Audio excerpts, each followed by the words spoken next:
Night டைமில் திடீர்னு நமக்கு சிக்கன் சாப்பிடணும் அப்படின்னு தோணுச்சு, இல்லை சிக்கன் கிரேவி வச்சு தான் ஏதாவது தோசை இட்லி எல்லாம் சாப்பிடணும்னு தோணுச்சுன்னா இந்த மாதிரி 5 to 10 மினிட்ஸில் ரெடி பண்ணக்கூடிய ஒரு சிக்கன் தான் நான் இன்றைக்கி பண்ணியிருக்கேன்.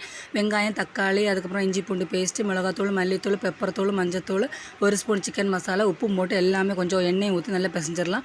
பிசைஞ்சதுக்கப்புறமா நம்ம சிக்கன் மாற்றி கொஞ்சோண்டு எடுத்து வச்சுருப்போம், அந்த சிக்கன் எல்லாமே போட்டு ஜஸ்ட் ஒன்று எல்லாமே மிக்ஸ் பண்ணுற மாதிரி நல்லா மிக்ஸ் பண்ணி விட்டுடலாம். அதுக்கப்புறமா கொஞ்சம் நேரம் மாற்றி வச்சதுக்கப்புறமா ஒரு பேனில் ஆயில் எடுத்து ஆயில் சூடானதுக்கப்புறமா நம்ம மேரினேட் பண்ணி வச்சுருக்க எல்லா சிக்கனுமே எடுத்து போட்டுக்கலாம். இந்த மாதிரி கரண்டி வச்சு எடுத்து போடலாம், இல்லை ஒரு பீஸாக போட்டு அதுக்கப்புறமா மசாலா போட்டுக்கலாம்.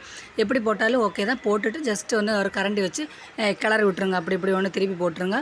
போட்டால் எல்லாமே சீக்கிரமாக வேகும். தண்ணி எல்லாம் ஊற்ற வேண்டிய தேவையே கிடையாது. ஏன்னா அதிலே ஆயில் தண்ணி எல்லாமே வச்சு அதிலே அது வெந்து வந்துடும். ஒரு 5 மினிட்ஸ் மூடி வச்சுட்டா போதும், எல்லாமே ரெடி ஆகிடும். அது நமக்கு ஈஸியாக திடீர்னு நைட் டைம் பண்ணக்கூடிய ஒரு கிரேவி தான் இந்த சிக்கன். நான் இந்த மாதிரி தான் பண்ணுவேன். பாய்.